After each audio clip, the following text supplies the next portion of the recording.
Generalmente esto va acompañado, además, de un proceso psíquico, ¿no? Que nos permite pensar o desencadenar algún tipo de reacción a estos estímulos. Cuando hablamos de síndrome sensitivo o sistema sensitivo, nos referimos a las sensaciones que perciben nuestros nervios sensitivos, los cuales son diferentes a las sensibilidades especiales que parten de los órganos sensoriales, que parten de los órganos de los sentidos. Son totalmente diferentes. La que sigue, y que se van a estudiar lógicamente esto en pares craneales. Vamos a recordar un poquito, vamos a recordar un poquito cuáles son nuestras terminaciones sensitivas que nos permiten sentir las diferentes sensaciones, ¿no? Recuerden ustedes que tenemos pues receptores para la presión, para el tacto, para la vibración e incluso para el cosquilleo en la parte externa. Y en la parte interna de nuestro organismo tenemos también receptores para la posición, tanto estática como para la velocidad de nuestros movimientos. Además de ello, vamos a tener termorreceptores que nos van a permitir diferenciar el calor del frío y también terminaciones especiales para el dolor, ¿no? Cada uno de estos tiene pues terminaciones encapsuladas que a nosotros nos enseñaron con el nombre de corpúsculos, ¿no? Entonces los corpúsculos de Meckel y corpúsculos de Meissner van a ser los receptores del tacto superficial, mientras que los de Krauss y de Ruffini, el de Krauss nos va a permitir diferenciar el frío y el de Ruffini nos va a permitir sentir la sensación de calor. Los corpúsculos de Batter-Pasini nos van a permitir a nosotros también sentir la presión, ¿no? Entonces, estos corpúsculos están bien definidos, cada uno en su función, para poder diferenciar tacto, frío, calor y presión. La que sigue, por favor.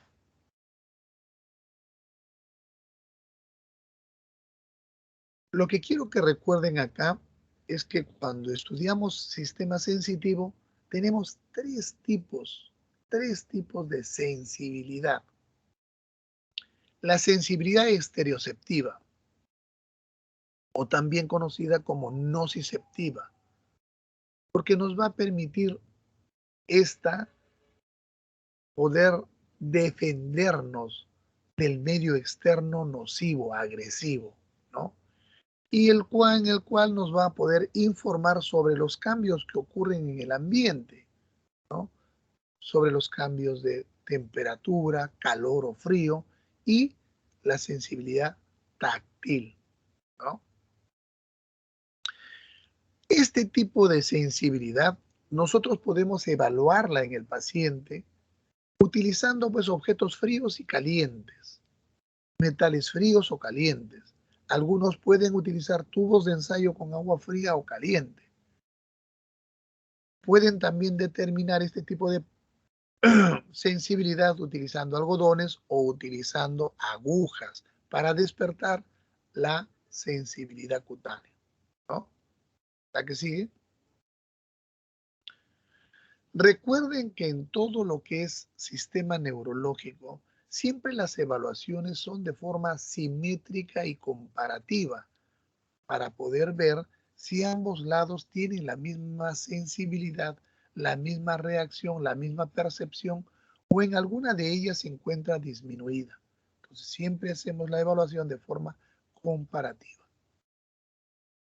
La segunda sensibilidad es la sensibilidad propioceptiva, porque también tenemos mecanorreceptores a nivel de los usos de los músculos y de los tendones, de los huesos de las articulaciones, los cuales nos van a permitir recibir informes sobre los movimientos de nuestro cuerpo, sobre la posición de nuestro cuerpo, de nuestras extremidades o de algún segmento corporal en el espacio. Vean ustedes cómo en las figuras una está de costado y una niña que hace diferentes posiciones, ¿no? Entonces, para poder realizar esas posiciones y poder elevar, tenemos que estar conscientes y recibir información a nuestro cerebro de la posición de cada parte o cada segmento corporal, ¿no? Entonces, esta sensibilidad propioceptiva, les vuelvo a repetir, se encuentran pues con receptores especiales a nivel de huesos, músculos y articulaciones. En este examen, por ejemplo, nosotros le pedimos al paciente, si es que queremos examinar, que cierre los ojos y de alguna forma podemos coger un segmento de su cuerpo, ya sea la mano, ya sea un dedo, y podemos desplazarlo hacia arriba o hacia abajo y preguntarle al paciente en qué tipo de posición se encuentra su cuerpo, se encuentra su dedo, su mano, su brazo, de acuerdo a lo que nosotros estemos evaluando. Y de esta forma estamos examinando la sensibilidad propioceptiva, posición del cuerpo, ¿no? Acá también podemos examinar la vibración, ¿no? Que es la paliestesia, y la posición es la batiestesia. La que sigue. Y la última, el último tipo de sensibilidad es la sensibilidad epicrítica. La sensibilidad pues más desarrollada, aquella que hace que nosotros discriminemos, aquella que hace que nuestra corteza cerebral, y está a nivel de la corteza cerebral, evalúe todas las percepciones que uno está sintiendo para que pueda analizarlo y definir a nivel de la corteza cerebral qué es lo que está sucediendo, ¿no? Esta sensación a nivel cutáneo es pues más fina y nos va a permitir diferenciar diferentes grados de calor, ¿no? ¿Cómo podemos evaluarla en el paciente? La evaluamos diferenciando, por ejemplo, dos puntos diferentes con dos toques ligeros. Primero tocamos en un sitio y en el otro y podemos hacer que preguntarle al paciente para que los pueda diferenciar. También podemos darle al paciente, recuerdan ayer un ejemplo, la discriminación epicrítica en la sensibilidad, el paciente o la paciente podía tomar un objeto y con los ojos cerrados podía decirnos de qué cosa se trata, con las características físicas que podía tener el objeto, la paciente discriminaba utilizando el tacto para poder discernir y decir de qué se trataba. De la misma forma podemos escribir en alguna parte del cuerpo del paciente y decirle qué cosa, qué letra o qué palabra estamos escribiendo, ¿no? La que sigue.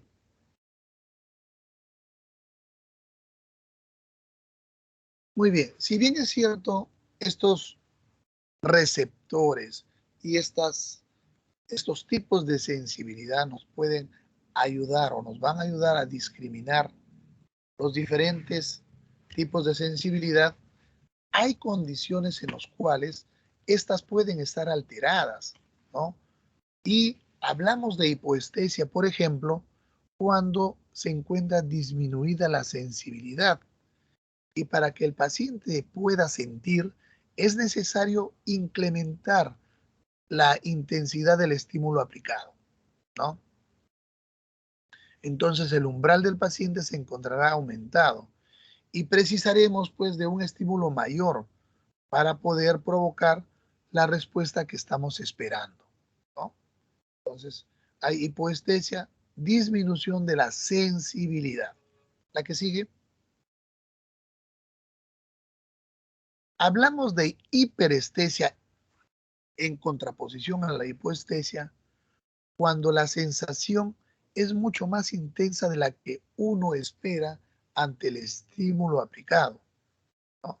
El paciente es muy sensible, ¿no? Y casi siempre es una sensación pues desagradable la que tiene el paciente, porque es demasiado sensible hasta un estímulo mínimo. A ello nos referimos como hiperestesia. ¿A qué sigue? Y hablamos de parestesia cuando en una parte de nuestro cuerpo que no está siendo estimulada, sentimos como si estuviera hormigueando, ¿no? Como si estuviera hormigueando. ¿Quién no ha sentido aquella sensación que tenemos cuando cruzamos las piernas por largo tiempo y comprimimos tanto las estructuras vasculares como los nervios de una de las piernas y se siente como si estuviera adormecido y está, nosotros decimos, hormigueando, ¿no? La que sigue, otra alteración de la sensibilidad es la anestesia. En la anestesia, retroceda uno, por favor. En la anestesia está perdida la sensibilidad y puede ser de dos tipos: generalizada cuando afecta a todo el cuerpo o localizada cuando afecta a una parte del cuerpo. Recuerden ustedes cuando vamos, por ejemplo, al odontólogo y nos aplica una anestesia para poder trabajar una región determinada de nuestra encía o de nuestra boca, de nuestros dientes, ¿no? Puede ser total cuando compromete todas las formas de la sensibilidad, ¿no? Hay una interrupción completa de la vía sensitiva y está pues con una anestesia general, total. O puede ser parcial o disociada cuando solo afecta alguna de sus formas. Puede estar afectando la táctil, la térmica, la dolorosa, en fin, pero conserva alguna de las otras. No está totalmente comprometida todas las formas, sino solo alguna. A esta se le llama parcial o disociada. Ya veremos algunos ejemplos. La que sigue.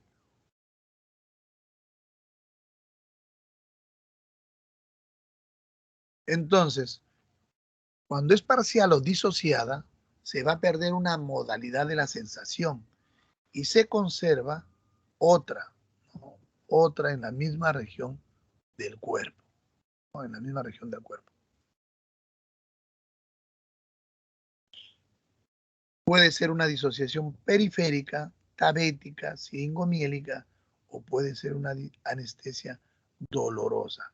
Las más conocidas son la disociación tabética y la disociación siringomiélica. Recuerden ustedes que la tabes dorsal es una complicación de la sífilis. Antiguamente los pacientes portaban este tipo de enfermedad venérea y como no existía tratamiento, este comprometía el sistema nervioso central, asentaba en las astas posteriores y producía este tipo de disociación. Es una complicación tardía de la sífilis. Y en la disociación siringomiélica vamos a observar que hay la presencia pues de un quiste a nivel del canal intramedular que va a complicar los diferentes, las diferentes áreas sensitivas originando algún tipo de alteración. ¿La que sigue, por favor?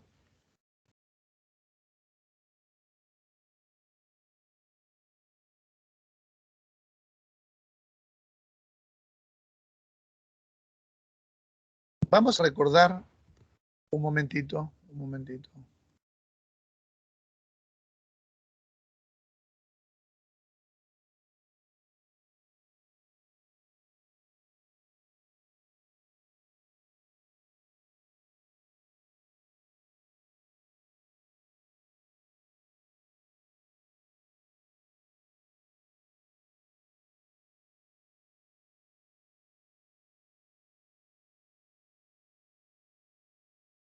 Muy bien. Entonces, vamos a recordar ahora un poco de lo que ustedes ya conocen, ¿no? Para que puedan ubicarse y ver a qué nivel pudiera estar la lesión. Recordemos las vías medulares ascendentes. Para la sensibilidad térmica y dolorosa, discurren a través del haz espinotalámico lateral. El haz espinotalámico lateral, ¿no? En la médula espinal. Una lesión a este nivel produce una anestesia termoalgesia del lado comprometido, en 1 a 2 segmentos por debajo de la lesión. La que sigue. Su neurona de primer orden, observen ustedes, entran a la médula espinal desde el ganglio de la raíz posterior y prosiguen hacia la punta de la columna gris posterior.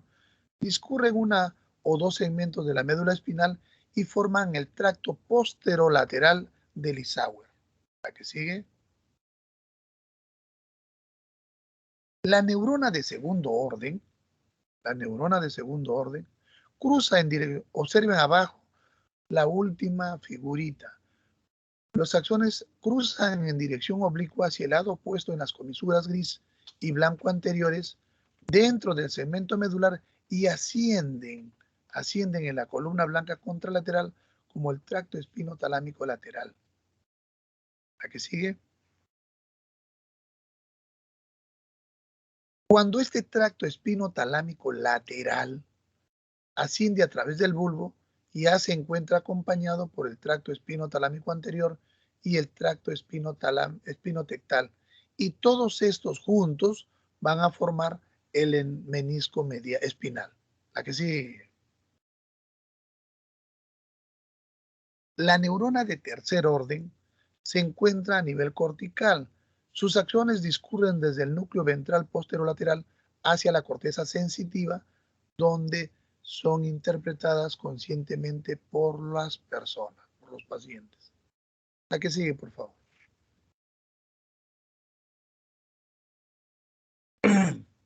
La sensibilidad del tacto leve protopático y depresión discurren a través del tracto espinotalámico anterior. Como habíamos visto el lateral, ahora vamos a ver el espinotalámico anterior. Los axones van a ingresar en la médula espinal de igual forma desde el ganglio de la raíz posterior y se dirigen a la punta de la columna gris posterior para formar el tracto posterolateral del Isauer. ¿La que sigue? La neurona de segundo orden de igual forma va a cruzar hacia el lado opuesto de la médula y ascienden como el tracto espinotalámico anterior, ¿no? En el bulbo ya se une junto al tracto espinotalámico lateral y el espinotectal y forman el lemnisco. Lo habíamos mencionado anteriormente. ¿A qué sigue?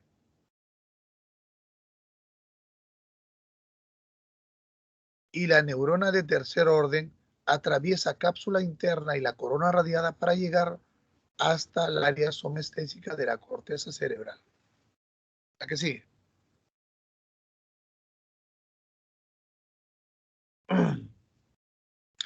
La sensibilidad del tracto discriminativo, de la vibración, de la sensación consciente de músculos y articulaciones van a ascender por la columna blanca posterior y van a formar el fascículo gracil y cuneiforme, ¿no? La neurona de primer orden ingresa desde el ganglio de la raíz posterior y se dirige a la columna blanca posterior del mismo lado. La que sigue.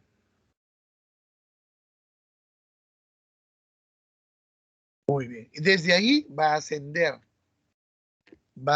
hasta llegar hacia el área somestésica de la corteza cerebral, ¿no? Muy bien. Ahora, para nosotros definir los síndromes sensitivos, tenemos que aprender la distribución topográfica de la alteración para poder, digamos, deducir más o menos dónde se encuentra localizada la alteración del proceso. Entonces, las alteraciones pueden situarse en diferentes niveles. Pueden situarse a nivel del cerebro, a nivel del tallo cerebral, a nivel medular o a nivel radicular. Recuerden ustedes, 4 tipos, 4 niveles de alteración para el síndrome sensitivo. La que sigue.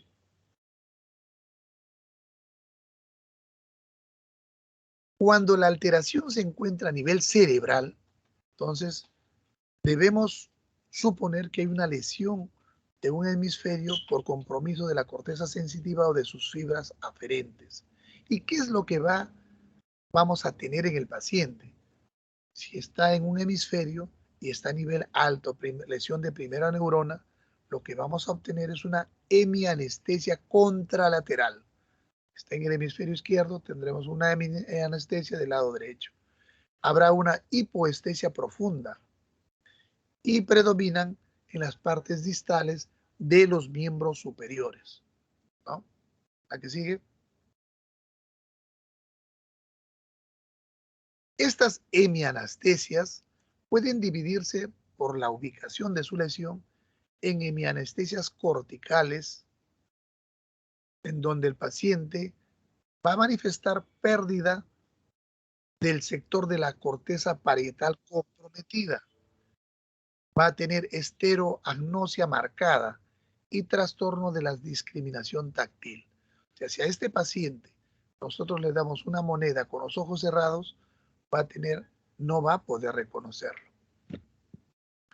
Si la lesión asienta a nivel cortical y capsular, a esto le van a acompañar las hemiplejías de las mismas zonas. Habíamos dicho que tiene una muy estrecha asociación con las lesiones motoras. Si la lesión afecta a la parte talámica, de igual forma, el paciente va a tener pues un síndrome talámico y por lo tanto las manifestaciones motoras van a estar asociadas a las manifestaciones sensitivas de la misma región. La que sigue. Si las lesiones asientan a nivel del tallo cerebral, entonces generalmente estos trastornos sensitivos van a acompañar a los síndromes piramidales. Si y está a nivel de pedúnculo, entonces el paciente va a tener hemianestesia contralateral a la lesión y se puede observar el síndrome de Benedict y Manakov. Si esta lesión está a nivel protuberancial, vamos a observar en el paciente una hemianestesia de la cara homolateral a la lesión y el síndrome de Millar-Gruber. Si es a nivel vulvar, la hemianestesia será contralateral y habrá una hemianestesia facial del mismo lado. La que sigue, por favor. Muy bien. Habíamos hablado entonces de las alteraciones cuando se sitúan a nivel de la corteza cerebral, a nivel del tallo cerebral, y ahora vamos a hablar sobre las alteraciones que se presentan cuando la lesión se encuentra situado a nivel de la médula espinal, ¿no? El síndrome de Brown-Séquard se presenta cuando hay una hemisección medular y puede ser originado por una fractura o luxación de la columna vertebral. Un paciente que se cae súbitamente a una determinada altura y sufre una fractura de la columna puede estar expuesto a esto, ¿no? O un paciente que recibimos por una herida de bala o punzocortante o por un tumor en crecimiento, ¿no? La que sigue. En estos pacientes vamos a tener pues parálisis homolateral, parálisis espástica del mismo lado, anestesia cutánea, pérdida homolateral de la discriminación táctil y pérdida contralateral de la sensibilidad termoalgésica a 2 o 3 segmentos por debajo de la lesión. ¿La que sigue? Y estas son las características del síndrome de Brown-Séquard. Observen ustedes cómo una lesión a nivel de T10 o D10 va a provocar pérdida de la discriminación táctil, el sentido de la vibración y la propiocepción del mismo del lado afectado y pérdida de la sensibilidad termoagésica y deterioro de la sensibilidad táctil del lado contralateral. ¿La que sigue?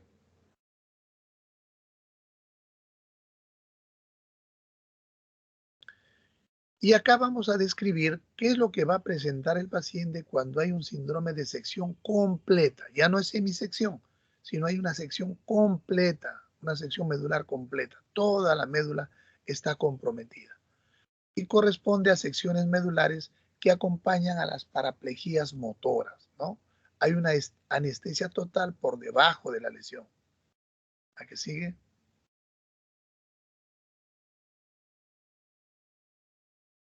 Muy bien. Y acá el síndrome de los cordones posteriores, ¿no? Habíamos hablado de la tabes dorsal y en esta pues el paciente va a evolucionar con una hipoestesia o anestesia profunda, conocida como ataxia tabética. Va a presentar hiporreflexia patelar y aquiliana. Lo que se compromete en la lesión sifilítica son las astas posteriores, ¿no? Y se observa tanto en la tabes dorsal, que está en relación a la sífilis, como en el síndrome neuroanémico cuando un paciente tiene anemia megaloblástica. ¿La que sigue? Y también vamos a observar la otra disociación en la siringomielia, ¿no? Entonces, la normalidad es el desarrollo de una formación quística dentro del conducto central y hay una alteración de los síndromes de los cordones anterolaterales. Esto comienza a crecer y provoca una anormalidad de estos cordones, originando las diferentes manifestaciones que habíamos mencionado. La que sigue, por favor. ¿Cuáles son sus características? ¿Cuáles son las características que vamos a encontrar? Hay pérdida de la sensibilidad termoanalgésica en dermatomas bilaterales, ¿no? O sea, el paciente, al nivel en donde se desarrolla la siringomielia, va a tener una sensibilidad disminuida en chal. ¿Recuerdan ustedes esa mantita que utilizan generalmente las damas y se colocan sobre los hombros? Por eso es que se denomina una lesión en chal, ¿no? Conserva la discriminación táctil y la vibración y propiocepción. Y hay una debilidad de la neurona motora inferior de manos, ¿no? Con parálisis espástica bilateral e hiperreflexia. E incluso puede haber Babinski, ¿no? Y puede haber también el síndrome de Horner. La que sigue, por favor. Habíamos mencionado que la manifestación es en chal. Recuerden cómo se colocan el manto las mujeres encima de los hombros y cubriendo las extremidades superiores y parte del tórax. La que sigue.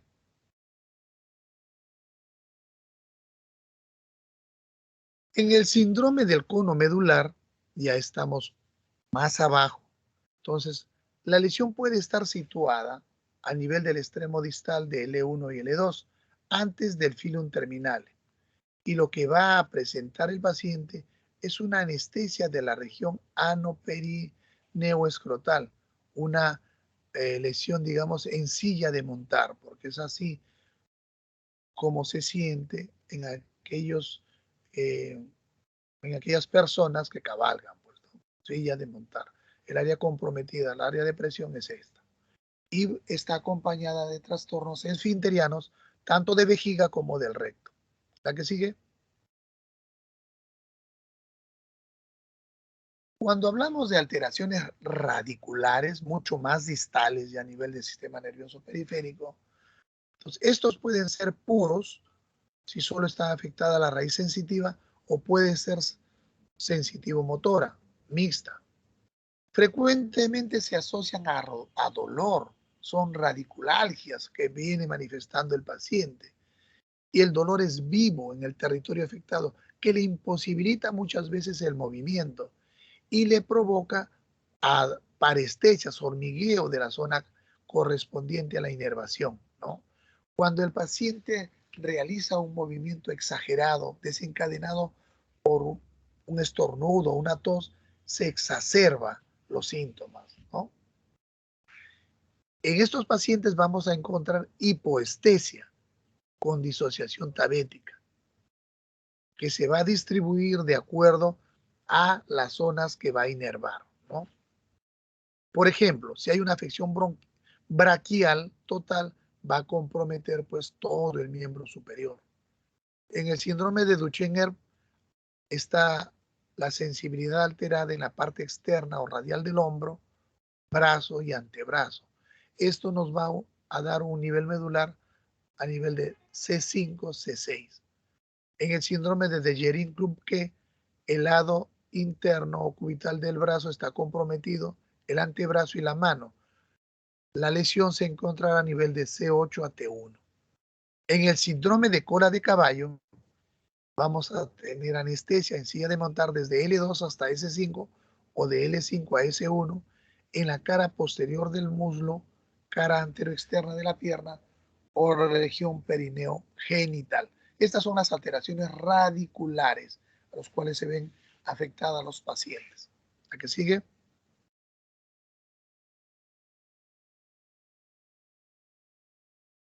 Y esto es para observar cómo las raíces nerviosas, por ejemplo, en este caso, cuando hay un síndrome de latigazo, se rectifica la lordosis cervical desde C2 hasta C7 y vemos, observamos cómo hay compresión de las partes radiculares, originando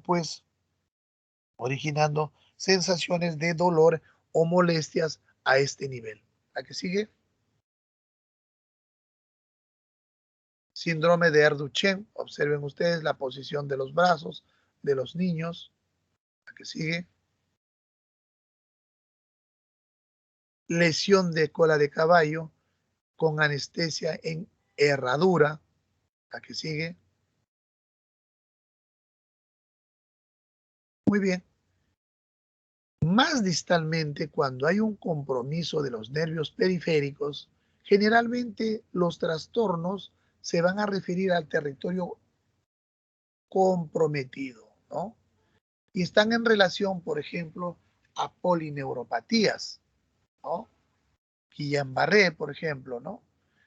Predominan en la región distal de las extremidades como guantes o como calcetines y ofrece un patrón de disociación siringomiélica. ¿La que sigue?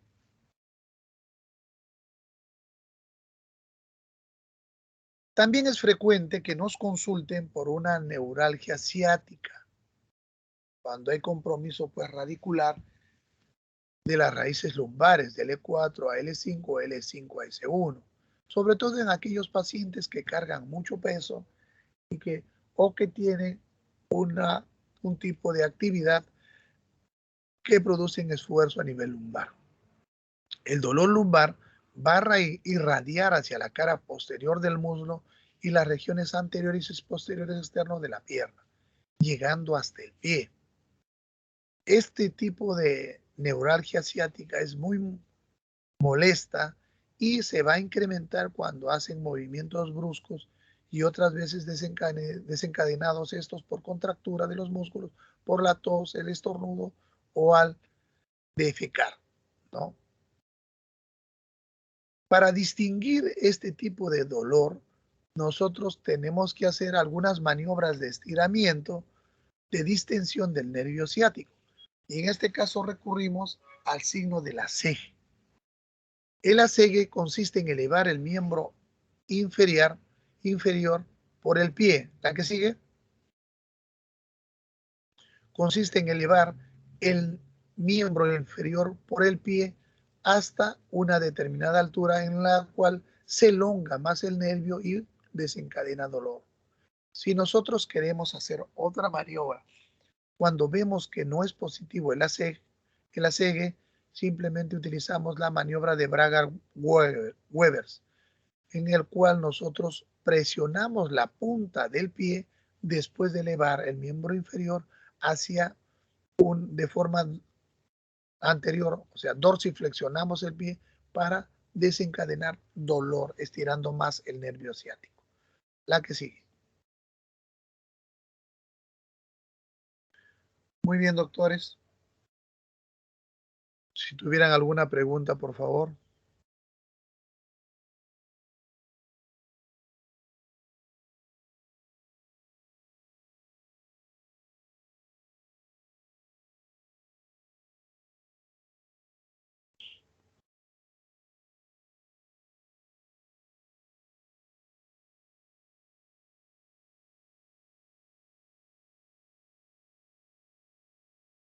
Sí, doctor, tengo una consulta.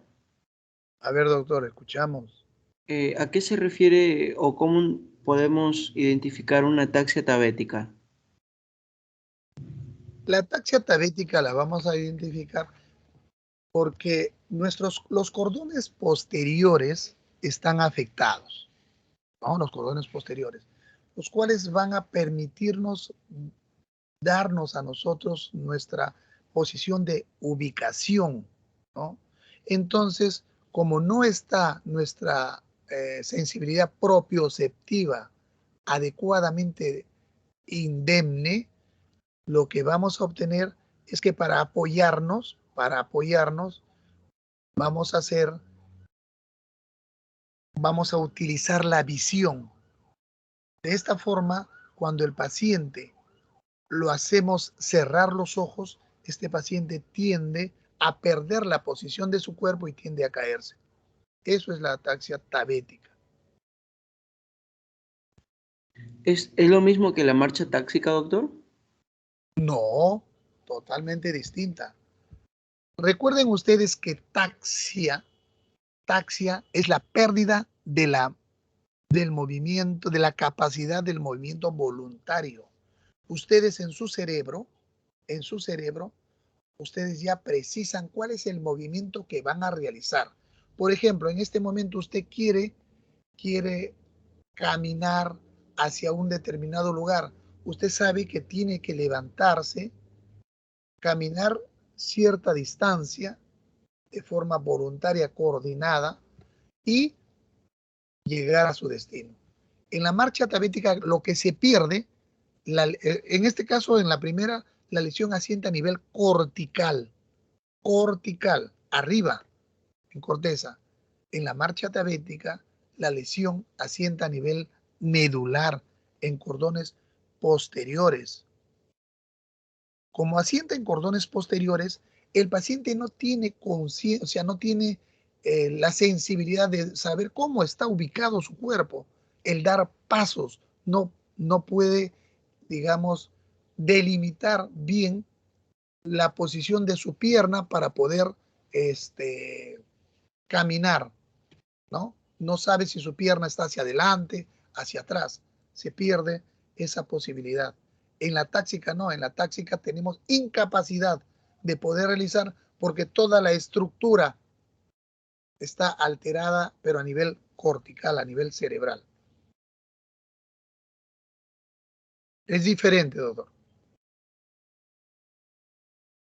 Gracias, doctor. ¿Alguna otra pregunta?